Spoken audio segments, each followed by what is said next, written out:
A 54-year-old retired history teacher from Illinois was knitting quietly in seat 28C when the captain's voice cut out mid-sentence over the intercom. The Boeing 777 began a shallow, uncommanded drift to the north over the dark Atlantic, and the only person on board who understood what that drift really meant was the woman holding the half-finished scarf. She didn't move at first, just kept her eyes on the wool, counting stitches the way she once counted rivets on her husband's old Cessna during long summer evenings. 245 souls on United Flight 47 from Chicago to London Heathrow, cruising at 38,000 feet. And in the space of 30 quiet seconds, the impossible had already begun. Before we go any further, drop a comment below. What state are you watching from? I read every single one. And if this is the kind of story you came here for, subscribe. There are more coming. Now let's step inside that cabin with her. Patricia Donnelly, Pat to everyone who knew her, had boarded looking exactly like what she was, a woman who graded too many essays, drank her coffee black, and carried the quiet weight of someone who'd buried her husband 4 years earlier. She wore a sensible gray sweater and moved with the patient shuffle of someone used to standing in front of restless teenagers. The flight attendants smiled at her the way they smile at every nice older lady. Kind, but already moving on. "Need help with your bag, ma'am?" the young attendant asked, reaching for the small carry-on Pat had lifted easily into the overhead. "I'm all right, thank you," Pat replied, voice soft with that Midwest politeness that hides steel. She settled into 28 degrees Celsius, pulled out her knitting, and for a moment let her thumb brush the worn leather notebook tucked in the seat pocket beside her. Her husband's old flight notes. She carried it everywhere. Not because she expected anything, just because it still smelled faintly of hanger oil and his aftershave. In her mind she heard him again, the way she did most nights. "Keep your hands light on the yoke, Patty. The plane wants to fly. You just have to let it remember how."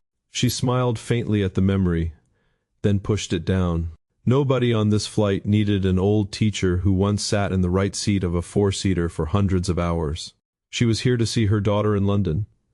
Maybe finally scatter some of his ashes over the green fields he always talked about. The seatbelt sign dinged off. The cabin lights dimmed for the long overnight. Pat closed her eyes, but sleep didn't come easy.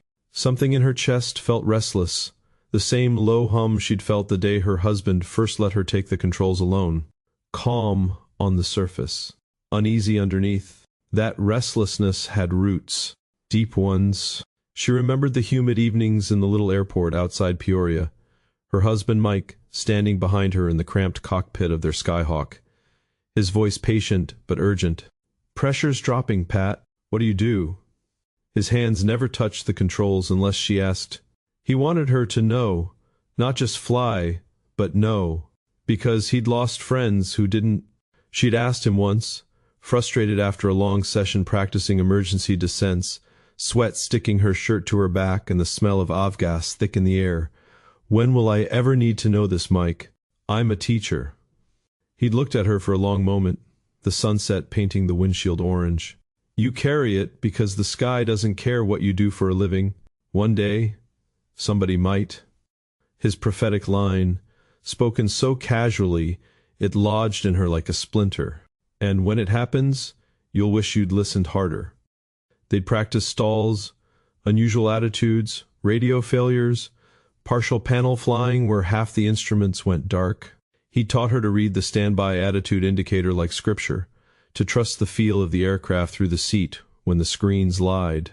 A surprising fact: most people don't realize in a real emergency the most valuable instrument is often the one that's still working, and your own two hands on the controls. The plane will tell you more through vibration and sound than half the glowing panels ever could. She never got her commercial license. Life got in the way. Kids, bills, his diagnosis. But the knowledge stayed, tucked between lesson plans and parent-teacher conferences. The notebook in her bag held his handwritten procedures, dog-eared pages on pilot incapacitation, manual reversion, talking to center when comms went quiet. Back in the present, the cabin was peaceful. A businessman across the aisle snored softly. A young mother, 2 rows up, hummed to her toddler. Everything ordinary, until the first faint chime from the flight deck door area caught her ear. Something off in the rhythm of the engines. A subtle change most passengers would never notice. Pat's hands paused on the knitting needles. Up in the cockpit, Captain Reynolds and First Officer Martinez were the picture of professional calm. Reynolds, mid-50s, steady voice that passengers trusted. Martinez, younger, sharp, still proving himself on the wide-bodies. They bantered lightly about the Bears game while monitoring the North Atlantic tracks. The sky outside a vast black canvas pricked with stars, thin cirrus clouds catching moonlight far below at 38,000 feet. In the cabin, life moved in its own small universes. The businessman checked stock prices on his tablet. The young mother whispered stories to her child about castles in England.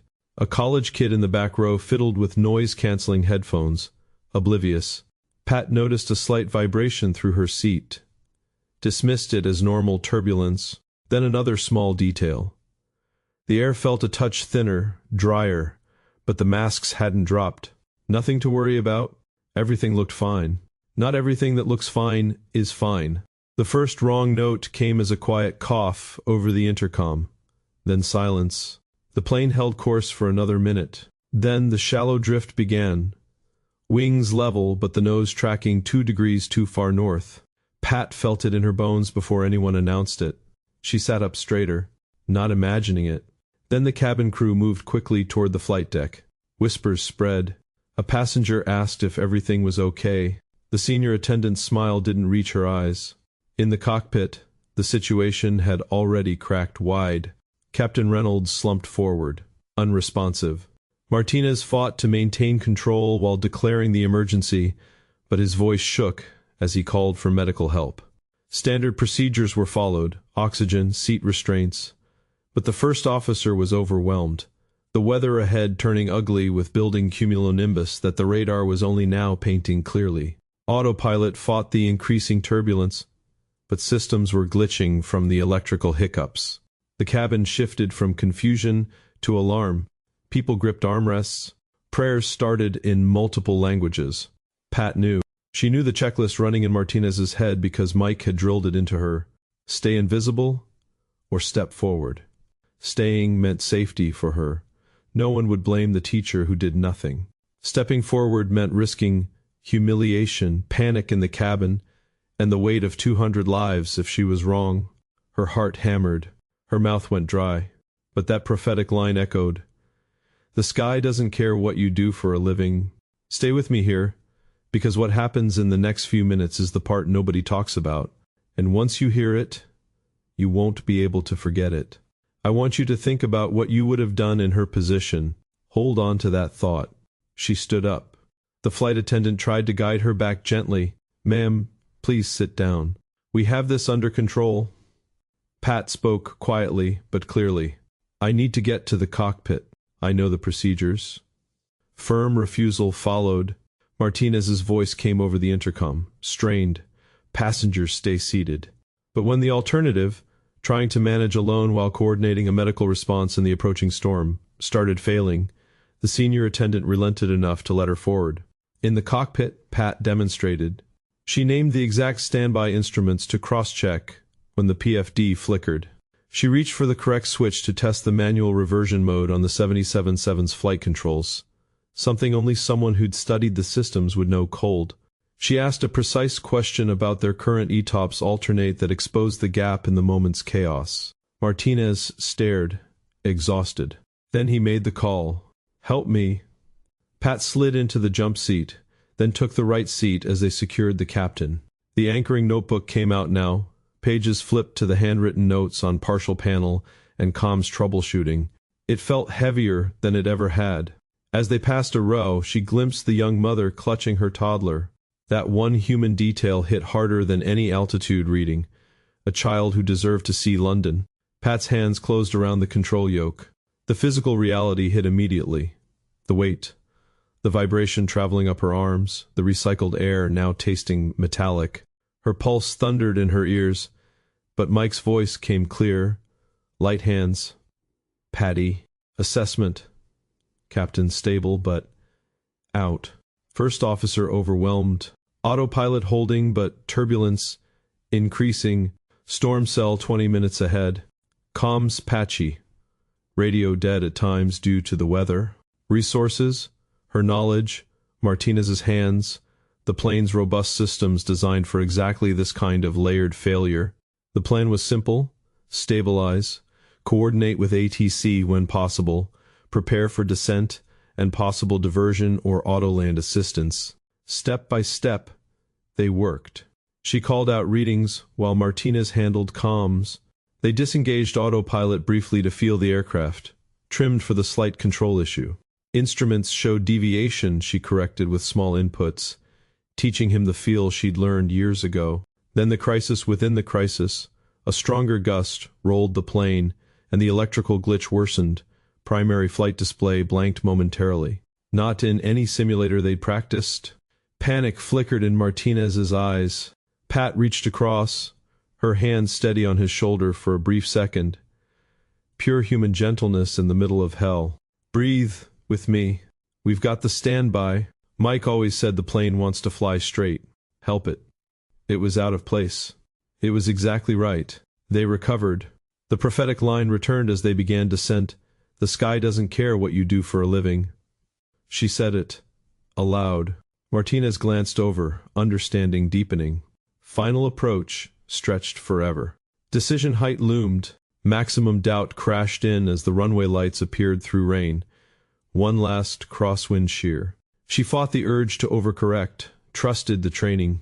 The landing was imperfect, a hard thump, tires screeching, reverse thrust roaring. But they were down. Survival, not triumph. Silence filled the cockpit before anyone spoke. The engines spooled down, and the weight of what they'd done settled like snow. Pat's hands shook uncontrollably once she released the yoke. Her legs felt like water. A strange urge to both laugh and sob hit her at once. Martinez looked at her with something close to awe, then simply nodded. No speeches, just the gesture of a man who'd been saved by an unexpected ally. Passengers reacted in waves. Some cried quietly, others clapped when the announcement came. The young mother later found Pat in the terminal, hugging her wordlessly. Official response was efficient. Paramedics, debriefs, airline reps, in crisp suits, offering measured gratitude beside the raw human relief. Pat, reunited with her daughter, quietly at the gate. No cameras, no headlines in that moment, just her daughter's hand in hers, and the notebook still warm in her lap. Its meaning had changed completely. No longer just memory. It was proof she'd carried more than grief all these years. She found one moment alone near a window, watching the rain on the tarmac, before the world flattened it all into a story. Weeks later, back in Illinois, Pat stood in her quiet classroom after hours. A student had recognized her from the news and asked for her autograph. It felt wrong, like wearing someone else's courage. She drove out to the small airfield where she and Mike used to fly. He wasn't there, of course, but the hangar smelled the same. She sat on the wing of an old Cessna, notebook open on her knee. The question that remains is this: was Pat ready for that moment over the Atlantic? Or did the moment reach into her and pull out something she'd buried with her husband? Do any of us really know what we're carrying until the sky demands it? Her answer, when it came, wasn't tidy. We prepare the best we can, she said softly, echoing what Mike would have told her. And then we show up anyway. The rest is grace. If this story moved you, I have more where this came from. Subscribe so you don't miss what's next. And leave a comment below telling me which moment in this story stayed with you. I genuinely want to know. In the end, a half-finished scarf lay across a grandmother's lap, and the plane touched the ground anyway.